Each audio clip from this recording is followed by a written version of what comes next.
Incoming transmission. Picture this. A recording studio somewhere far, far away.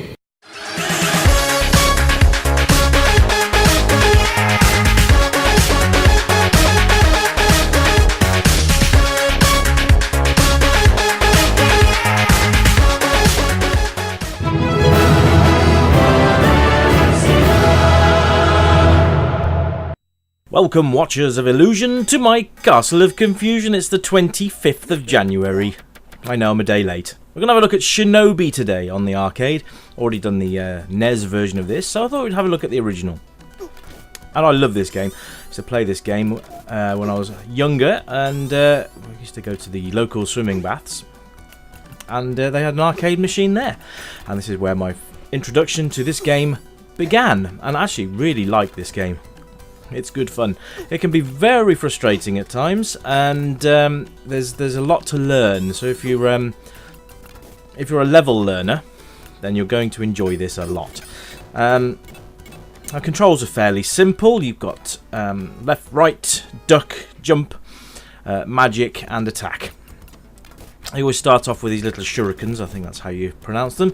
And you basically, once you start to rescue the children, you get upgraded to a gun. It's a shame, really, because I quite like the shuriken. I think that's quite cool. You also, when you get too close, or they get too close, you also switch out and you can attack them with a sword. That is completely automated. You have no control over that. So there you go. Just used it right there, which is cool. Now, these guys throwing swords can be a bit of a bum, especially later on. So you've got to time your attack to coincide with when they throw the sword, and they're not protected any longer. Love those Spider-Man guys, they're cool. Lots of varied enemies in this game, which is really nice. From ninjas to soldiers to this guy. So I'll use my magic. You can see his power is at the top, represented by those blue bubbles. I'm trying to get hit by those. You've got to time your jump with this guy, and oh, fireball to the face. That'll teach me for not concentrating.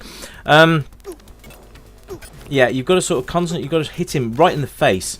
So to actually down this boss, you've got to time your jumps right. Throw your shuriken through the gap in his helmet, basically, while avoiding fireballs, which he constantly throws at you, which is great. I love the style of this game. It's really, really good. This is like classic arcade. Love it, love it, love it. Mission clear. Now you have several missions, and then you have a boss at the end of each one. Several what's the word I'm looking for? Sequels, that's the one. Were spawned from this game, which I'm going to be looking at Shadow Dancer probably next, which will give you an idea of how the game progressed. It's quite cool. I love these bonus stages as well. They're quite nice. Got to stop the ninjas from doing that, basically. You can beat it. It's just a little bit sometimes hard to do it. Not sure why I've got the Japanese version up in head, but all the speech is in English, which is quite nice. And the end of level boss on this one is a helicopter, strangely enough. But yeah, it's a fun game. It's like stabbed in the head. Not good. But yes, a good game with progression, and the difficulty does increase quite dramatically. It's like the first level's a bit of a false sense of security in a way, because you do tend to find that you just get your ass kicked after this. This level's not too bad, but there is one with some spinning ninjas. I think that's the next level, actually. I'm going to see if I can get a couple of levels in for you at least, so you get an idea of how the game works. You see here, these guys with the shields are really annoying. You can't get too close to them because they will hit you in the face with their swords. That's why the guns are good, actually, because you can, once you've got the gun, you can shoot straight through the shield, which is quite nice. You get bonus points for every child you manage to rescue. You get different magics depending on what stage you're at. So I've actually got a lightning attack down there now. You only get one magic per level, so you've got to use them when you need them. It's kind of like an oh crap button, if you like. So if you've got a lot of enemies around you, you can just punch that button and it will take care of them. Now here we go, end of level. There's always a door to go in, and it always tells you when you can go through it, which is quite nice as well. The scrolling's nice and smooth. The attacks are good. The sound quality is really nice, and the theme songs in the game are really, really good. Have you humming them probably for a while once you've been playing it. The NES actually, you can see now how faithful the NES conversion actually was.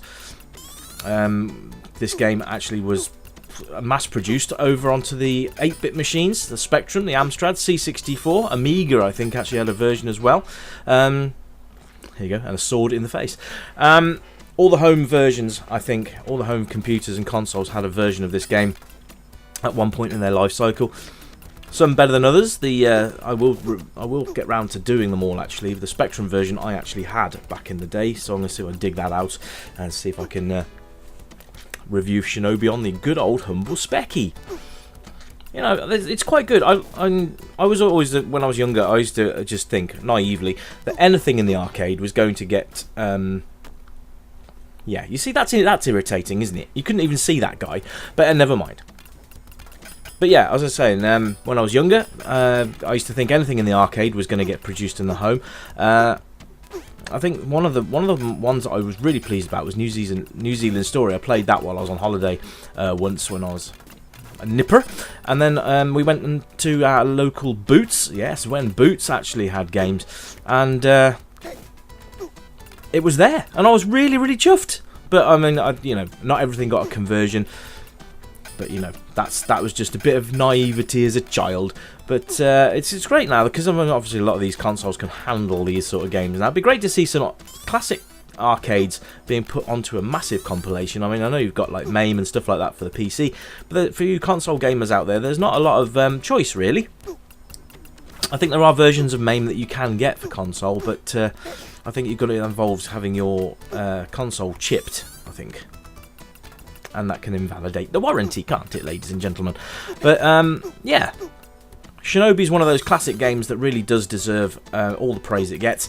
It's very good fun, and I think you guys will enjoy it. If you like the platform element with the fights and stuff like that, I mean, like I said, I'm going to have a look at Shadow Dancer, I think will probably be the next one, and we'll go from there. Let's have a look at this. Oh, look at that. Oh, and he has to rub it in by jumping up and down, slicing my corpse. Lovely. But yeah, oh my god. Yeah, this game's very good fun. Like I say, can get a bit frustrating at times. The one thing I've noticed, actually, I don't know if you guys have noticed, but the sword hilt as you walk sort of waggles. It's a bit strange, but oh well, never mind. But yes, I will have a look at some of the home conversions as well. Like I said, I've already done the NES version, so if you want to have a look at that and go back through my reviews, please do. There's a NES playlist somewhere. You can have a look on there. And I think you'll quite enjoy the comparisons. Oh, this is a bit of an irritating part as well. Get past those two guys. Anyway, guys, that's it from me. I will catch you next review. Take care of each other. I'll be back soon. Bye for now.